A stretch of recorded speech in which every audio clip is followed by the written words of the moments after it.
வணக்கம் ஃப்ரெண்ட்ஸ். நம்முடைய சப்ஸ்கிரைபர் கேட்டிருந்தாங்க, சார் கண்டிக்கல் எதுக்காக போடுறீங்க, இது போடணுமா அப்படின்னு சொல்லி கேட்டிருந்தாங்க. கண்டிப்பாக போடணும். இந்த கண்டிக்கல் எதுக்காக போடுறோம் அப்படின்னா, பாருங்கள், ஒவ்வொரு வரியிலையுமே ஒரு கண்டிக்கல் இருக்கும். இந்த கண்டிக்கல் எதுக்காக போடுறோம் அப்படின்னா, இப்போ வரி மாறி மாறி வரணும். இப்போ இந்த செங்கல் இருக்குது, செங்கல் 9 இன்ச்சு இருக்குது. 2 செங்கல் 4 4 8 இன்ச் ஆச்சு, 1 இன்ச்சு கலவை கணம். அப்போ இந்த 2 செங்கலையும் வைக்கும்போது இந்த செங்கலுக்கு நேரம் அடுக்கும்போது ஒன்று போல தான் இருக்கும். அப்போ இது மாறி மாறி இந்த கேப் மாறி மாறி எனக்கு செய்யணும், நமக்கு வரணும்.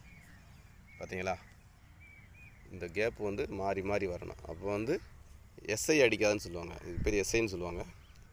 இந்த நேராக ஒன்று போல் வரக்கூடாது. நீங்கள் கட்டடம் எப்படி வேணாலும் போட்டுக்குங்க, ஆனால் என்ன செய்யக்கூடாது, ஒரு வரிசை இந்த கலவை கணம் ஒன்று போல் ஒரே மாதிரி வரக்கூடாது, மாறி மாறி வரணும். நீங்கள் என்ன கலவாலும் போட்டுங்க, கட்டாயம் போட்டுக்குங்க அல்லது நெட்டாயம் போட்டுக்குங்க, மாறி மாறி வரணும். இதுதான் மெத்தேடு.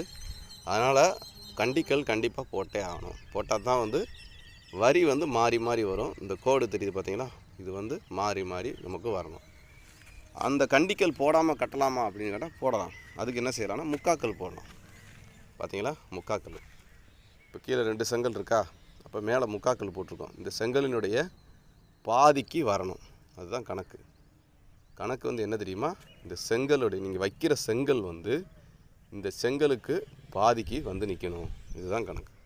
இப்படி வர்ற மாதிரி பார்த்துக்குங்க. இந்த பார்த்தீங்களா, சென்றாக வருதா, இப்படி தான். இதுதான் கணக்கு. ஓகே. இது கோடு ஒன்று போல் நேராக வந்துருச்சு அப்படின்னா அந்த இடங்கள் வெடிப்பு விழுக்கும், கிராக்கு வரும் ஃப்யூச்சரில். அதனால் இப்படி தான் கட்டணும். இதுதான் மெத்தேடு. ஓகே, பாய்.